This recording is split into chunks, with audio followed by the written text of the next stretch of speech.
हे श्रोता बंधु आमे काली जानीगले ऋषि च्यवनंकर चक्षु लाभ है। आमे आउ किसी कथा एबे जानिबा जे सकल शक्तिर आधार सूर्य देव तांकर पत्नी संज्ञांग सहित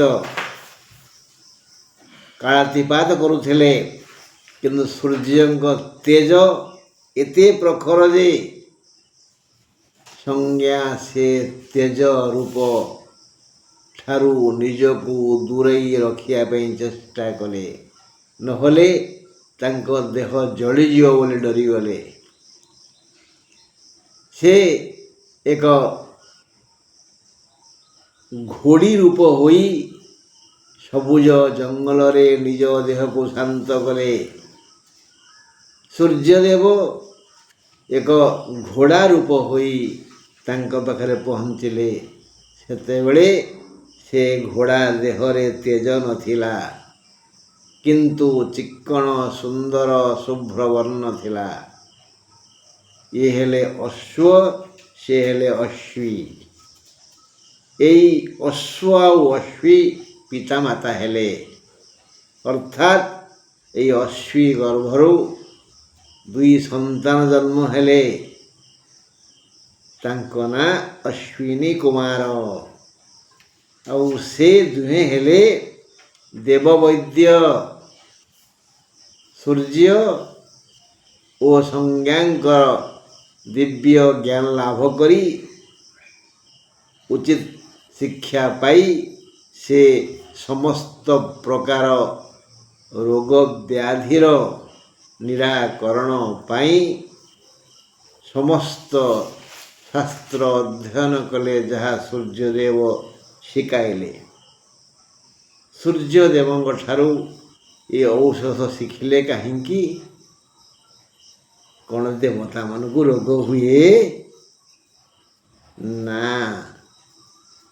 केवल मर्त्य पाई। मर्त्य अर्थ कौन?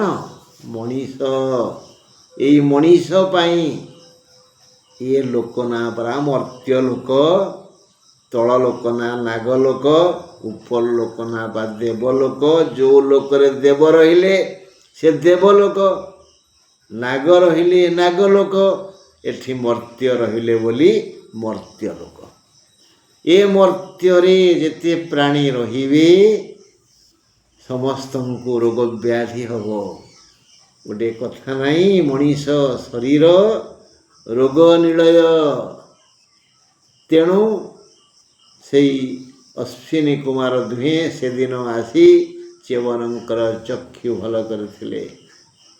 ता पर दिन से दुहे दुई ब्राह्मण रूप रे आसिले एवं च्यवन को किछि चेरमूली देले, चिन्हई देले, कही भी देले। तालपत्र आनी कहिले लेख, ये चेर, ये मूल, ये पत्र, ये डाल, ये खोलपा, ये कढ़, ये फूल केउं केउं गछर तार संयोग रे औषध तैयारी हेबो एवं ताहा थंडा, श्वास, काश यही सबू आजमा को दूर करिवो। मु सब शुणु थाए, मोर तो एते ज्ञान नाई ना। सुनयना ये सब कथा भी पिता हरजाख कही। तापरे से ब्राह्मण दुए पूर्व देवता रूप धारण कले ओ विदाय नेले। से गला परे से जगार एक सुगंध मलय बहिला। मु से जगह को मुंड माड़ी प्रणाम कली। पुणी थरे मध्य से मंत्र जपिली, अश्विनी कुमाराभ्यां नमः।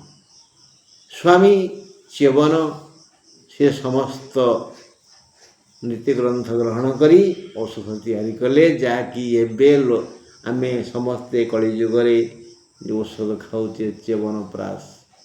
थंडा हेले च्यवनप्राश आमे खाऊचे, से महू मिसेकरी।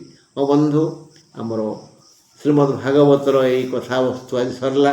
आसंता काली ठारू मु आपणानु कहिबी जून 1 तारिखरे जो बृहस्पति ज्वलन होची सत्य है ताहा केउ नक्षत्र केउ राशि को केते फल देव। एतिकी नमस्कार।